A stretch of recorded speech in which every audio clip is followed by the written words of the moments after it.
Nós estamos então aqui com o diretor pedagógico da Escola Técnica Estadual República. Estamos doando um pouquinho do tempo dele, saindo das suas ocupações para poder fazer um depoimento aqui para a gente do Centro de Memória. Vou pedir que você comece falando um pouquinho de você, da sua trajetória profissional, como é que você parou nessa cadeira, nessa profissão de professor, você é professor de física, né? Como é que você tomou assim, essa iniciativa, o que te levou a esse caminho do magistério? Se era isso que você queria mesmo, se você queria ser um grande físico, pesquisador, e também que você fale um pouquinho do que te levou a chegar a esse momento de tentar uma virada, que não deixa de ser uma virada, para partir do lado da direção. Então, assim, eu comecei a trabalhar muito cedo, na verdade. Então, assim, eu trabalho desde os meus 16 anos de idade, 15, 16 anos de idade, mesmo que de forma informal, mas eu venho trabalhando desde muito cedo, né? Eu venho de uma família, assim, bem humilde, né? Então, eu tive que muito cedo ter uma fonte de renda para eu poder até cobrir necessidades pessoais minhas, né? E eu não sabia ao certo o que eu queria fazer como todo adolescente, né? Então eu fui fazer um curso técnico, porque eu achei que na época, né, curso técnico era o que estava assim, nossa, o mercado hoje consumindo técnicos, não sei o quê, e eu acabei fazendo um curso técnico de informática. Então eu fiz curso técnico de informática, trabalhei um tempo na área da informática, né, como técnico, né? Só que assim, para mim, não foi algo que me realizasse como pessoa, não profissionalmente, porque assim, sempre estive satisfeito, mas como pessoa sempre faltou alguma coisa, né? Então, principalmente quando eu tinha que trabalhar muito sozinho, então isso era uma coisa para mim que era bem complicada. E aí eu resolvi fazer uma faculdade, né? Então, na época eu me lembro que eu tive que sair, né, do emprego, porque ocupava um tempo que eu não tinha, né? Como eu estava muito tempo afastado da escola, eu precisava fazer um pré-vestibular. Então eu fui fazer o pré-vestibular, aí eu paguei o pré-vestibular, né? E fiquei trabalhando de freelancer, né? Só para concorrendo, mas tinha um dinheiro guardado para fazer essa administração. Eu sempre fui uma pessoa muito organizada nesse sentido. Né? E aí o que acontece? Aí eu fiz o pré-vestibular e eu não sabia o certo o que eu queria fazer. Né? Eu sabia que não era informática. Né? Eu sempre fui bom com a parte de exatas. Então eu resolvi fazer física, né? E aí eu entrei na faculdade de física, entrei no bacharel, né? Fui fazer o bacharel, fiz o bacharel. Durante o bacharel eu trabalhei com pesquisa, né?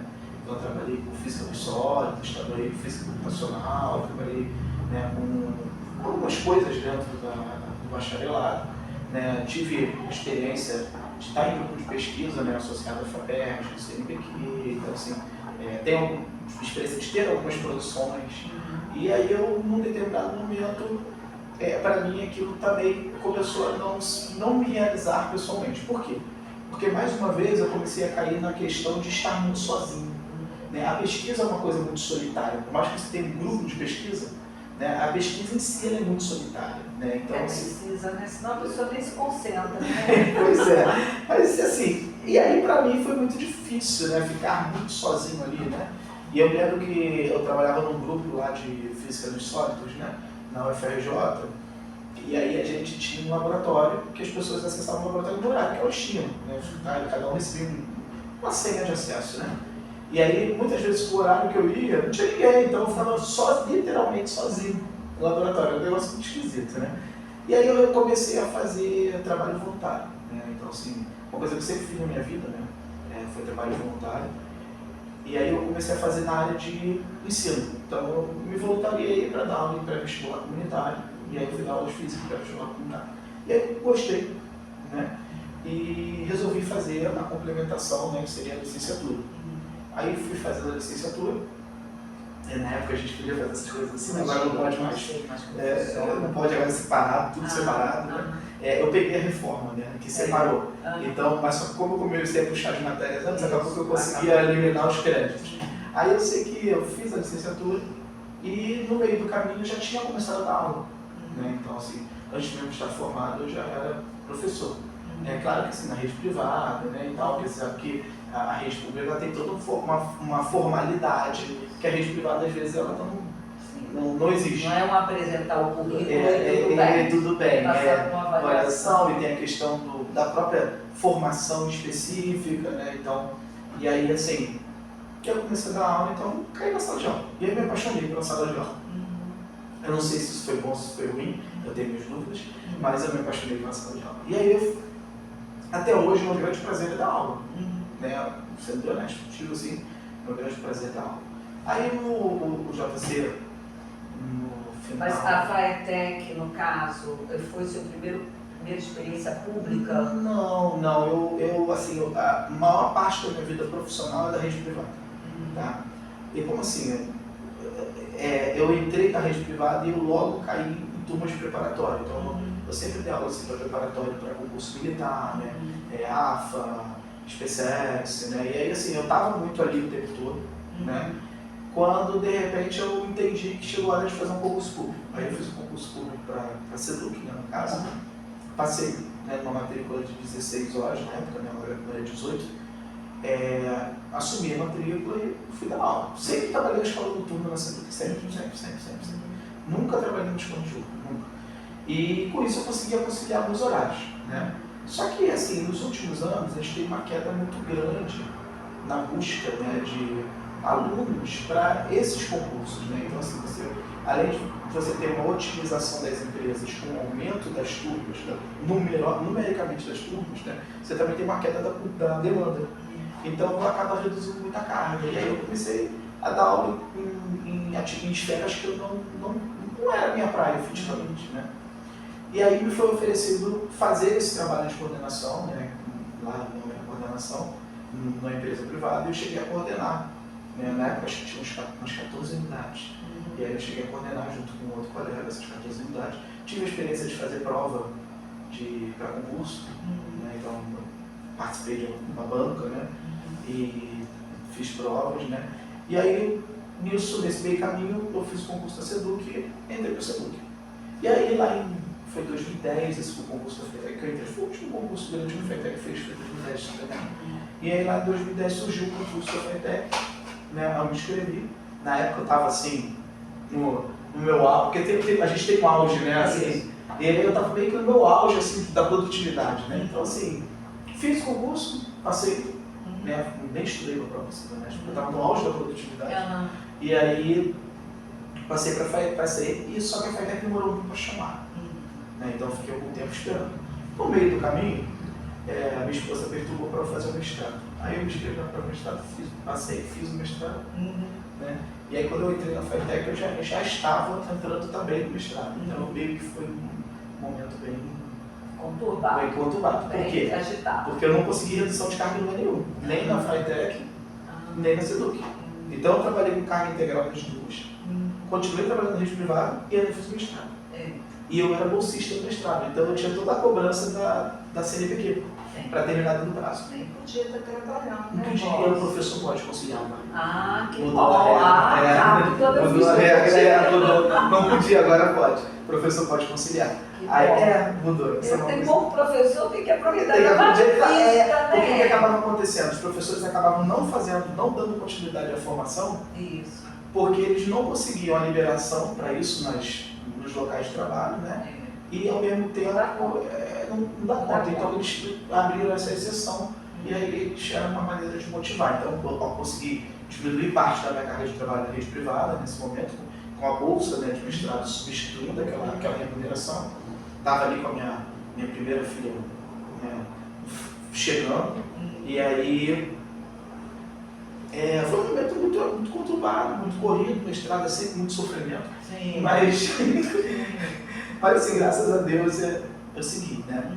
E aí, nisso, passei mais alguns anos aqui na FAETEC, teve a pandemia, aquela experiência toda na pandemia. Acabou que lá, na rede privada, eu saí da coordenação, né? Aí acabei entrando na coordenação de disciplina aqui na FAETEC. E depois, na sequência, eu saí da coordenação logo assim que terminou aí a pandemia, finalzinho da pandemia. E aí o JC entrou em contato, perguntando se eu tinha interesse. Na verdade, foi o Cláudio de Química que pediu para ele falar comigo se eu tinha interesse. Aí eu falei para ele que eu precisava conversar com os meus, porque é uma coisa que é uma função que eu estava mexendo com todo mundo dentro da minha casa. Porque assim, essa função que eu estou hoje é uma função que ela não tem não tem um horário muito bem definido, né? Por mais não que tem horário definido, ponto. Não é muito bem, não é definido. Por mais que eu venha e cumpra uma carga horária presencial, muitas vezes eu tenho que trabalhar fora do meu horário, trabalhar em casa, trabalhar, né? E isso é uma coisa que acaba mexendo com a rotina da minha casa. Então, conversei com os meus, né? E aí o pessoal falou, não, tá, você quer ter experiência, tem experiência, então vamos, aí fomos, né? E aí hoje eu estou, né, tendo essa experiência, aprendendo um pouquinho. E o que você está achando dessa experiência? Eu sempre gostei dessa parte de... Não pode reclamar que está sozinho, isolado, não, porque no laboratório, pelo contrário. Eu tenho um monte de gente bacana. falando ali ao meu redor. Eu sempre gostei dessa parte de gestão, né, gestão educacional, uma coisa que sempre teve muito em mim. Né? E aí, assim, para mim, é uma complementação da minha experiência profissional. Né? Hoje, né, eu tenho aprendido muito, mas assim, o local é a sala de aula. Então isso tem um tempo, isso tem uma validade. Sim, entendi. E assim, em relação a, essa é uma curiosidade minha específica, lidar com os, abre aspas, adultos, que no caso você está lidando diretamente também com os professores, você está lidando com a questão pedagógica, então você está assim, trabalhando com várias individualidades diferentes, né? Com várias individualidades. E assim, qual é a experiência em relação ao que você tinha em sala de aula? O que é mais fácil lidar, o aluno ou o professor? Então, assim, o aluno é muito mais fácil. Né? E aí você me honesto, assim, é claro que hoje, dependendo de quem está atrás do apoio, né? Na coordenação, na direção, lidar com o aluno pode ser mais difícil. Né? Mas, assim, em média, né, na média das realidades, lidar com o aluno hoje ainda é muito mais fácil do que lidar com adultos. Eu costumo falar que eu encontrei uma escola, uma vez na sala dos professores, me perguntaram sobre isso, né? Como é que é esse negócio? Antes eu falei assim, gente, assim, eu vou fazer para você que nós somos uma escola que tem 3 gerações. Então tem essa geração que é a minha, que são os pessoal dos últimos concursos, são os mais novos, né? Com aspectos próprios da minha geração, entendimentos próprios.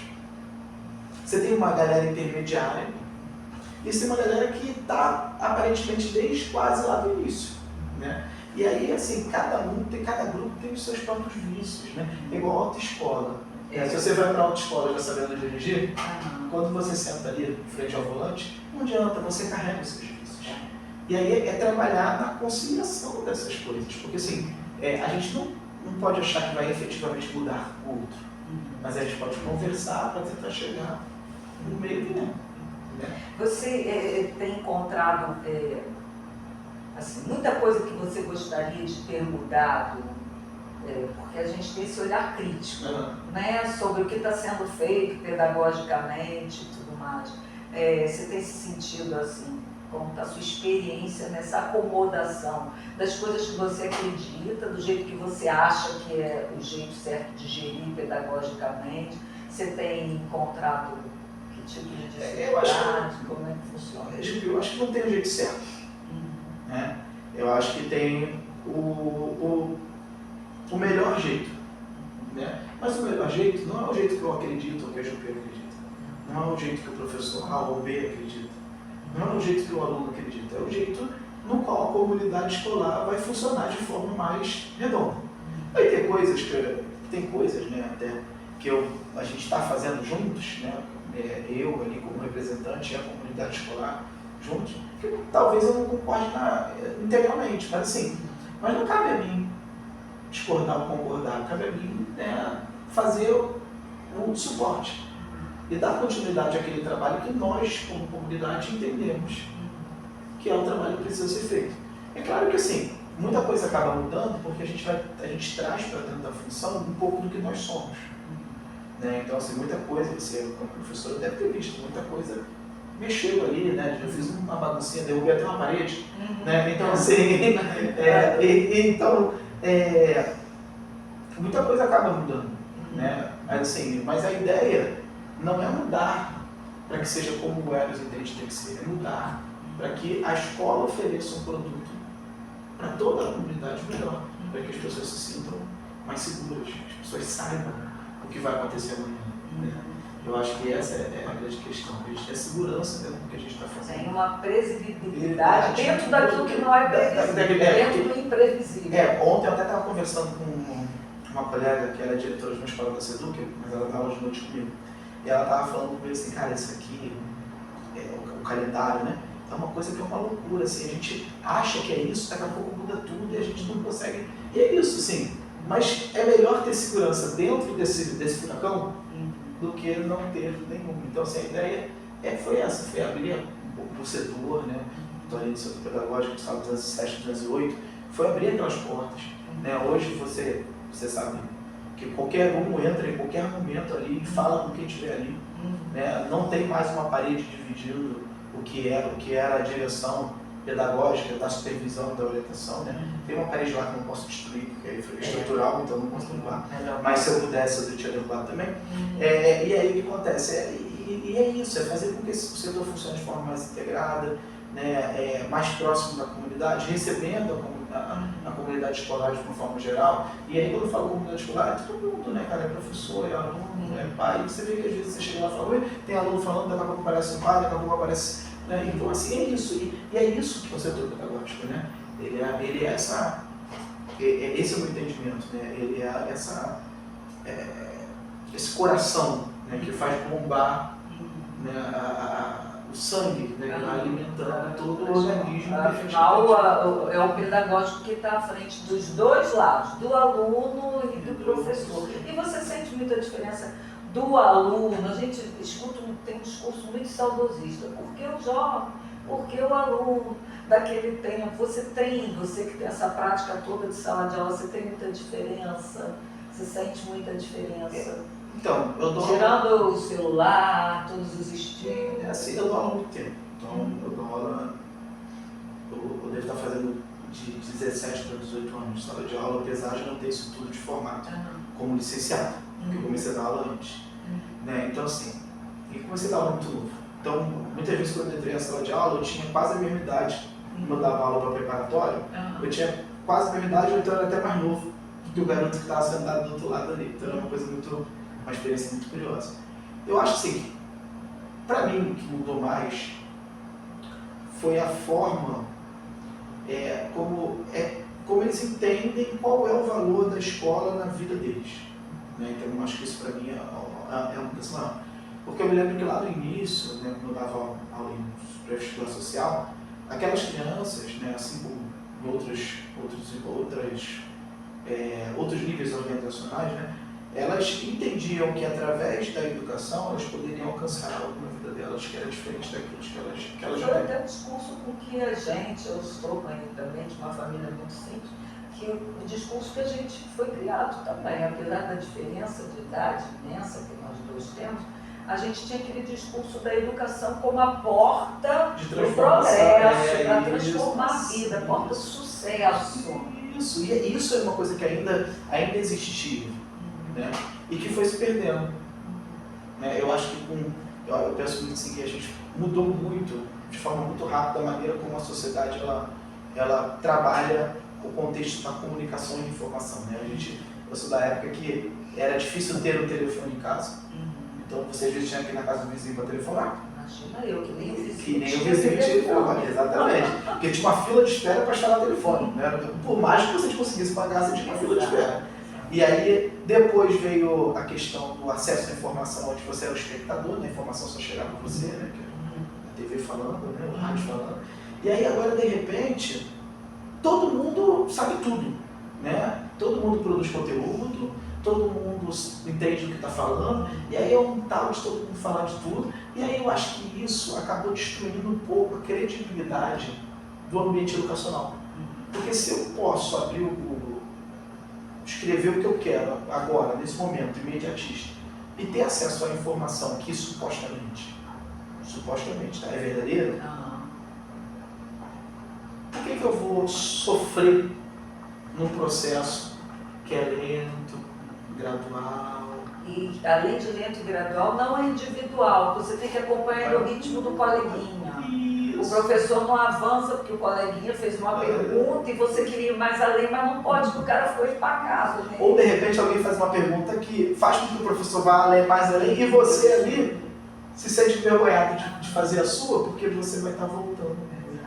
Então assim, e eu acho que é isso aí, né? Eu acho que essa mudança de contexto social acabou interferindo muito no valor que é dado ao processo educacional formal. Né? Então a gente hoje tem alunos que às vezes sentam na sala de aula e assim, às vezes eles estão ali. Eles estão ali porque eles têm que estar ali, porque tem um protocolo a ser cumprido. Mas na maior parte das vezes eles nem estão muito interessados no que você está falando, porque a hora que ele precisar do que você falou, ele busca tudo. Agora, dependente dos obstáculos e tudo mais, você se imagina fazendo outra coisa, assim, se é isso que você faz? Porque, gente, vamos combinar, física é muito ruim. Então, assim, como é muito ruim, os cérebros que conseguem captar aquele entendimento, né, daquilo dali, tem assim, uma abertura maior, né, como profissão, como tudo. Eu não sei, eu acho que isso é um pouco assim de mito, né? Porque assim, porque para mergulhar nesse conhecimento específico, eu tive que me dedicar muito a ele. Então eu acabo não abrindo muito leque para outros conhecimentos, porque eu estou ali muito mergulhado, né? Agora assim, sempre gostei muito dessa parte de gestão. Eu não me incomodo, assim, hoje, né, pelo menos, estou satisfeito, então eu não me incomodo se de repente tiver uma oportunidade, né, dentro desse aspecto, né? Não me incomoda se eu voltar para a sala de aula. Hoje eu continuo dando aula, então aqui, né, na FATEC eu não estou como professor, né, não estou agora, mas hoje de manhã eu estava dando aula, estava lá em turmas do nono ano, né? Aqueles meninos tudo com os hormônios à flor da pele, falando um monte de besteira toda hora e eu estava lá. Então assim, de lá eu vim para cá e daqui eu vou de noite trabalhar com jovens e adultos, né, à noite na Seduc, então assim, é isso, entendeu? Assim, eu não tenho essa coisa de eu não me vejo fazendo isso, não me vejo fazendo aquilo. Eu acho muito, falo isso com a minha esposa, que eu acho muito que é por causa da forma como eu precisei. Né? Porque assim, se de repente deu um problema qualquer e eu não tenho mais emprego nenhum, se eu tiver que ir para um bar, servir mesa, eu vou servir mesa. Entendeu? Assim, é isso, assim, porque eu aprendi que quando a gente precisa, a gente faz. Mas a gente não faz para ficar ali para sempre, a gente faz ali para a gente poder encontrar o caminho, para subir o degrau e alcançar uma coisa melhor. Então assim, não tem esse negócio de tiver que fazer, eu faço. Então, assim, e o que você sente falta que você não conseguiu fazer ainda na escola, que você gostaria, assim, dentro dessa sua direção pedagógica, se tinha alguma coisa, algum planejamento que você não está conseguindo, que você gostaria de ter, sei lá, um tipo de jeito de chegar lá, de fazer, Eu não sei, assim, eu não criei muitas expectativas, porque eu não tinha a ideia do que eu iria encontrar. Né? Então eu não criei muitas expectativas. Então eu tenho trabalhado muito com o dia a dia e com aquilo que a gente tem já como demanda e que precisa ser ajustado, que de alguma forma ainda não está, né? É o caso da dependência, né? A dependência é uma coisa que todo ano a gente mexe um pouquinho, mas ela parece que sempre precisa ser lapidada. Até porque eu acho que as pessoas têm... Todo mundo tem o seu jeito que acha que é o melhor. Né? E às vezes aquilo está funcionando daquele jeito, mas aí a pessoa diz, mas eu acho que podia fazer isso. Olha, mas isso daqui é desses... Então, assim, eu acho que colocar a mão na massa... É diferente. E não é só isso, né? A forma como mexe a massa é diferente para cada um. Então, por exemplo, a Jupi, ela tem um jeitinho dela. Porque sala de aula tem muito disso, né? Às vezes tem aquela turma que todo mundo fala assim, nossa, terrível. Mas com aquele professor, a turma ama assim. Porque é o jeitinho que mexe a massa, né? Que faz a diferença, né? Então, assim, isso acaba acontecendo também.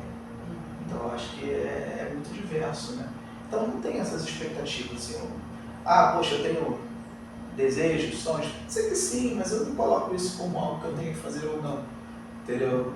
Eu acho que a minha grande realização foi quando eu sentei naquele setor, eu até brinquei nisso com as professoras, né? Eu peguei o primeiro termo da expressão escolar, devia ter, sei lá, mais 5 páginas, frente e verso, um monte de coisa, um monte de pendência, um monte de coisa que estava pendente, que não tinha sido feito, isso aqui. Hoje, o setor pedagógico tem uma linha de pendência no termo. Então, eu acho que isso já foi uma vitória, né? Conseguir arrumar o que estava ali administrativamente não estava arrumado, né? E a gente foi naquele primeiro ano batendo cabeça, né? As meninas lá do setor pedagógico trabalhando muito, e a gente foi ajustando, e hoje a gente só tem ali um termo, um tópico que ainda precisa ser resolvido, que é um tópico anterior, que é uma herança. Porque quando a gente assume gestão, a gente assume a gestão do outro. Sempre. A gestão do Você outro. começa do zero para poder chegar onde você planejou, onde você faria se você tivesse pego lá atrás. Por isso né? que eu não criei muitas expectativas, porque eu não sabia até onde eu conseguiria ir. E você pretendia até onde? Não sei. Não, o que você tem de planejamento? Vai se candidatar à direção? Vai fazer jogo duro? Não sei, não é do momento. Não é isso, não é do meu perfil. Assim, Você está no setor que você gosta? Então, ali pra mim é onde eu tenho que ficar. Entendeu? Então, assim, ali pra mim é onde eu tenho que ficar. Mas assim, não é muito do meu perfil ficar assim, planejando a longuíssimo prazo. Não é assim, não é muito eu. Entendeu? Eu faço, assim, prospecção a longo prazo. Como assim, por exemplo? Eu penso assim, eu tenho uma gestão financeira de longo prazo. Mas eu já tenho destino para aquele longo prazo? Ainda não. Isso pode ser que mude no meio do caminho. Eu não sei o que vai acontecer. Não sei, assim, é muito difícil. A irmã da minha esposa, ela tem uma família grande. Né? Ela tem 3 filhos homens. Os 3 parelham a idade ali. E o sonho deles era ter uma casa grande, confortável para todo mundo. E aí eles fizeram todo o investimento e compraram uma casa antiga, fizeram toda uma reforma. A casa é maravilhosa, maravilhosa. E cabia todo mundo confortavelmente na casa. Não deu um ano, o primeiro casal foi embora. Na sequência, o outro casal foi embora. Na sequência, o outro não casou, mas ele foi embora, o mala dele foi embora. E aí ficou os 2 sozinhos. Uma casa enorme. E aí, com esses filmes. Jupi, assim, eles planejaram aquilo a vida inteira, a longo prazo. Mas não combinaram com Mas quem não estava combinaram, no que não combinaram com quem estava no planejo. E aí agora a gente já pensa assim, poxa, acho que não sei se a gente quer continuar aqui. Porque, cara, a casa tem 3 andares. Então, assim. Uma parte do sonho foi com cada um que foi. Que foi? Que o sonho, na verdade, inclui outras pessoas, né? Que teriam seus próprios sonhos. E aí é uma coisa que por isso que eu evito de planejar a longuíssimo prazo. Porque sei que quando a gente faz planejamento a longuíssimo prazo, a gente envolve outras pessoas. A gente não planeja sozinho. Não dá para ficar no laboratório sozinho. Não dá. O problema é que as pessoas também planejam. E como tem aquele caso da pessoa que os filhos vão embora, então vou vender, vai morar num quarto-sala, aí os filhos começam a voltar. E aí, de repente, você tem que se alugar um imóvel para voltar. Para poder colocar todo devolver todo mundo a volta assim. Todo mundo de volta. Então, mas é isso, assim. E hoje eu tenho 2 meninas e assim, eu tô ali com elas, com minha esposa, mas eu sei que elas vão crescer, que elas vão criar a própria vida delas, e que, se Deus quiser, né, eu vou acompanhar tudo isso, e que uma hora, né, eu vou ter que sofrer porque elas vão sair de casa.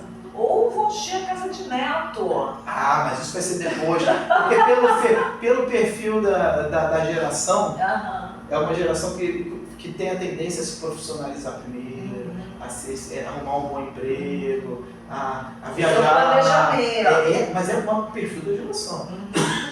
É diferente da minha, que eu queria casar e ter casa, né? Quem casa quer casa, né? Esse ditado, né? Então a minha geração ainda vinha com essa mentalidade de quem casa quer casa. Né?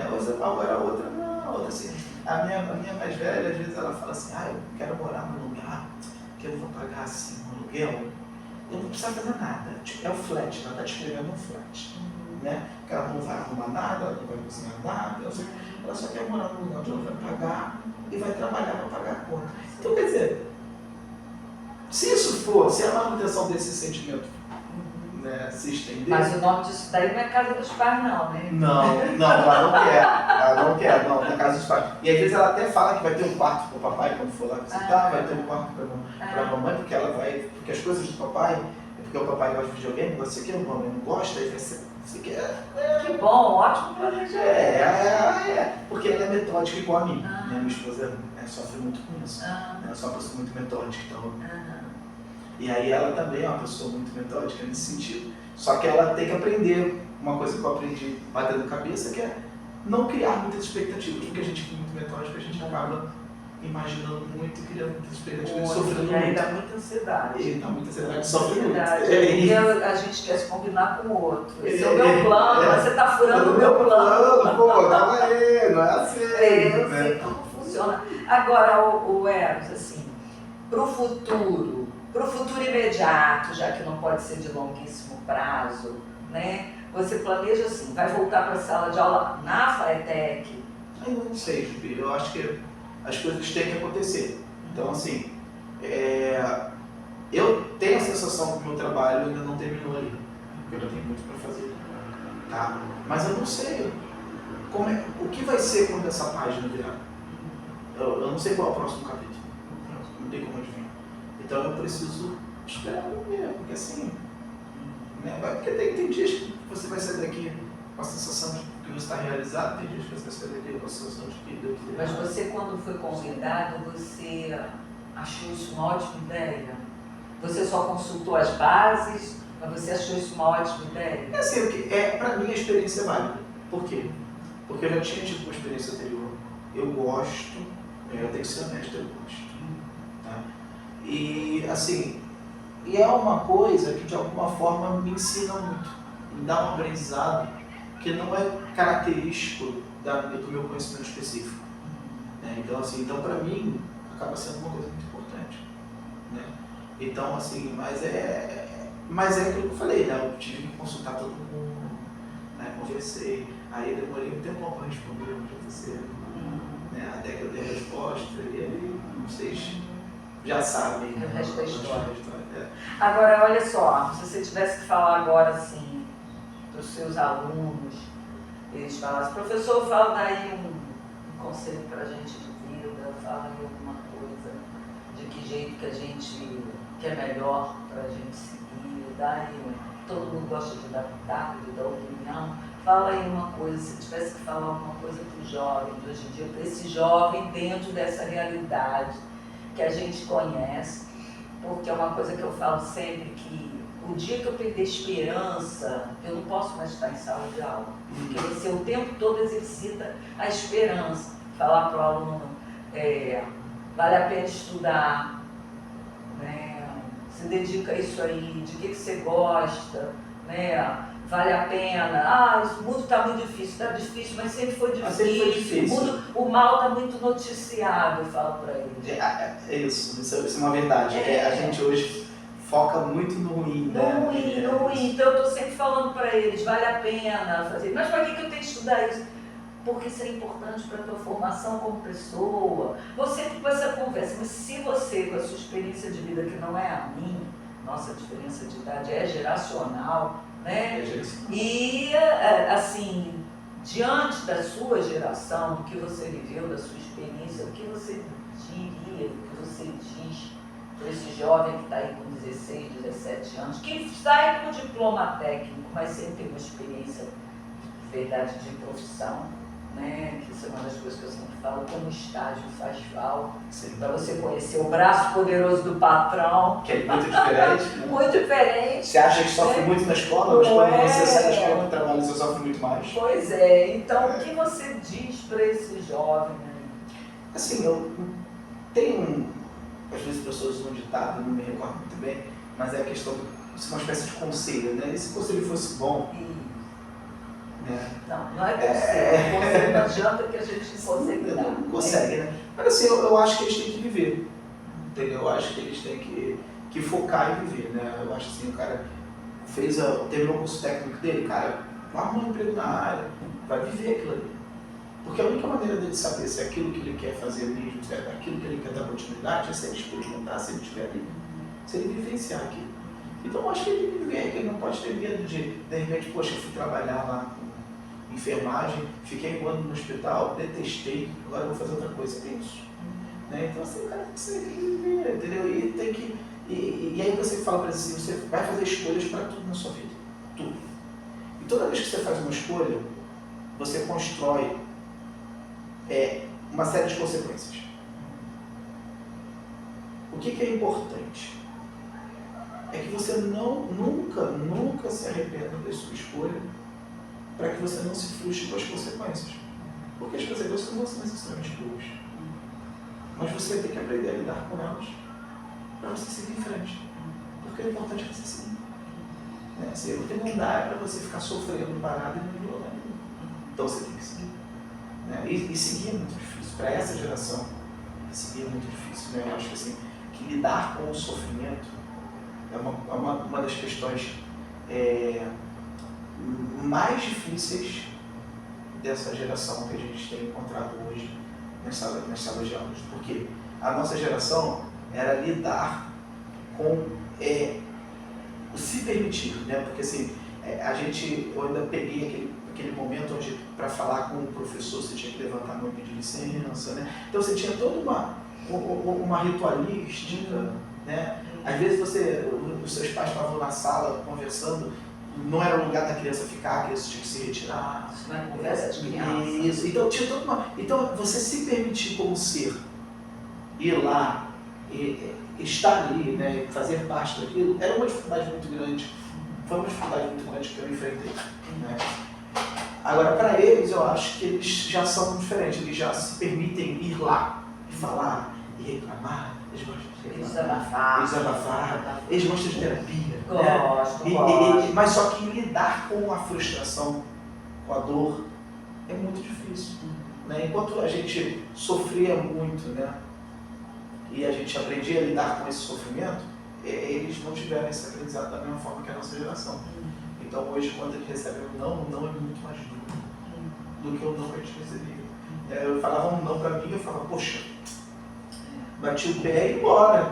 Ia fazer outra coisa, entendeu? E era um não até que não tinha nem acompanhado de explicação. Isso, Era só não. Aí se você perguntasse, mas por quê? É porque eu quero que seja assim, acabou. E você tinha que aceitar aquilo. Entendeu? Assim. Quando vi o porquê quero, que eu sou ainda da geração que era só o olhar. Não, ainda tinha muita explicação, né? Na minha geração ainda tinha muita Era só o olhar. Ainda tinha muita explicação, mas eram explicações assim, evasivas, não te davam direito a debate. Você tem que aceitar que é daquele jeito, porque é o entendimento de quem está ali e de quem ainda, né, tem comando sobre a sua vida, de que tem que ser daquele jeito e acabou. Então assim, e é isso, a gente tinha muito isso, tinha muito não pode, tinha muito não vai fazer, ou não dá, você não vai ter, teu amigo tem, você não tem. Você não é todo mundo. Você não é todo mundo. Isso era muito, né? E hoje em dia já não é assim, né? É muito acesso, muito fácil. Né? Então você entra numa sala, todos eles têm celulares, até melhores do que o meu. Sim. Né? Então assim, eu dou aula à noite numa comunidade, né? E aí assim, na sala eles têm celulares lá que bem modernos, né? Sim. Né? Então, calma, né? Tem alguma coisa aí, tem uma escolha que foi feita aí. Né? E aí eu acho que lidar com essa dinâmica que é a grande dificuldade, né? Que agora é tudo muito fácil, entre aspas. E aí quando surge uma dificuldade, um aperto, o sofrimento é muito grande. Então aí eu digo para você, para que eu sei que você tem um minuto, rebosse. Vale a pena ainda estar na educação? Sim. Porque o discurso anda muito pessimista, né? Tem que valer. Eu acho que a resposta para essa pergunta é tem que valer. Não é uma questão de vale ou não vale. Tem que valer. Né? Porque se a gente não tiver quem vai estar lá, a gente não vai ter a renovação efetiva das gerações do mercado de trabalho. Né? Sem o professor, né, que profissional se forma? Que indivíduo se forma? Que cidadão se forma? Né? É que a gente está vivendo, assim, de vez em quando a gente escuta umas coisas dos Uber da vida. O professor, a escola não está dando educação, né? Pois é, sim. Mas é uma crise que a gente está vivendo nesse momento, né? Então, eu, por exemplo, eu estava ali, eu tinha as redes sociais, né? Eu tirei as minhas redes sociais num determinado momento, até porque foi uma época que tinha uma perseguição muito grande nas redes sociais, né? Então os professores eles estavam sendo muito vigiados, né?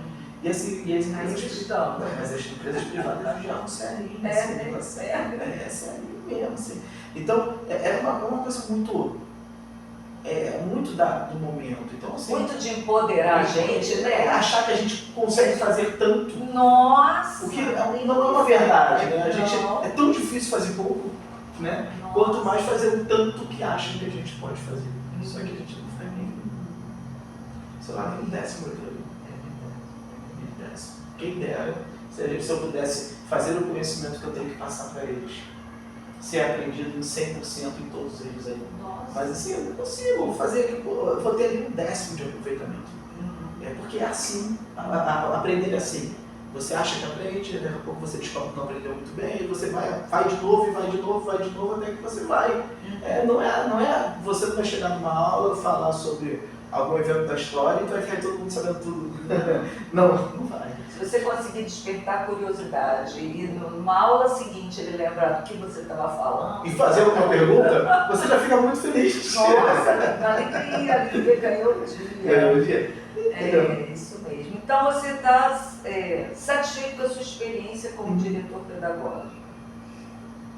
Sim. Você acha que foi uma boa escolha? Porque escolher é abrir mão. Você abriu mão da Sim. sala de aula aqui Isso. em função... E não só abrir mão, mas eu enfrento toda uma série de consequências dessa escolha, como a minha privação, muitas vezes, a questão do meu tempo, né? Porque assim, eu estou na sala de aula, eu saio da sala de aula, fora do meu planejamento para a sala de aula, o restante do tempo é meu. É isso aí. Agora, quando eu estou ali na gestão, eu saio da sala e vai tudo junto. Os bolsistas vão juntos. Vai tudo junto, vai todo mundo junto. Você recebe mensagem de madrugada. Então assim, é isso.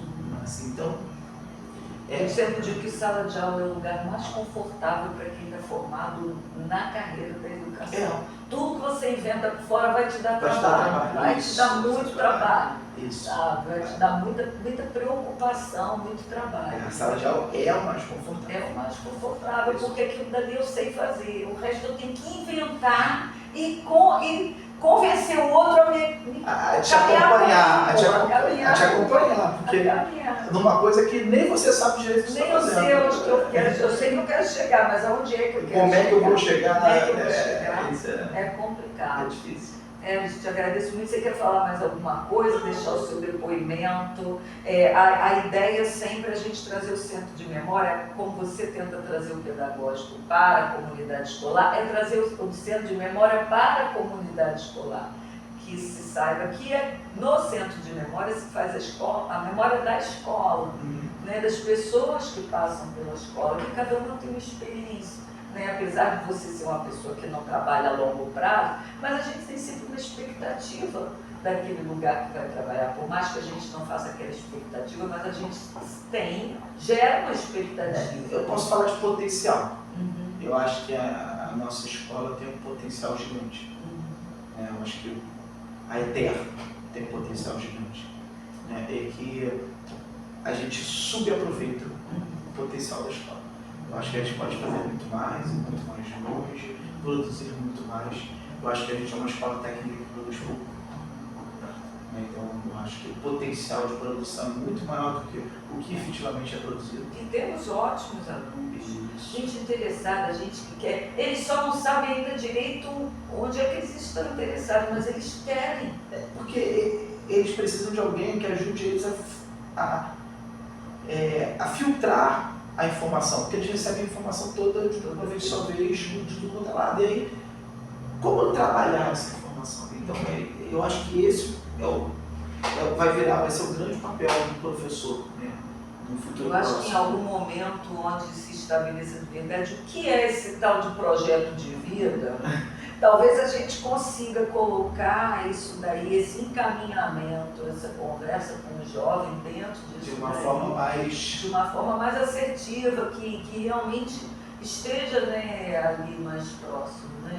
E quem sabe um dia o setor pedagógico vai conseguir até colocar uma parte, né, de um acompanhamento psicológico, né? Não é? Que seria uma coisa muito... E é uma coisa que as escolas precisam muito. Pois é, muito legal, até para quem é diretor pedagógico. Eu preciso de terapia, gente. Muito obrigada, Eu que cara. Sei que agradeço, você é Jofia. super ocupado, te agradeço Jofia. muito aí você ter gasto o seu tempinho ali. Aí eu espero que tudo tenha ficado bem gravadinho. Se não ficou, te depois- trazer de volta. Depois a gente resolve. Muito obrigada. Valeu, Valeu Jofia. mesmo. Grande abraço. Igualmente, boa tarde.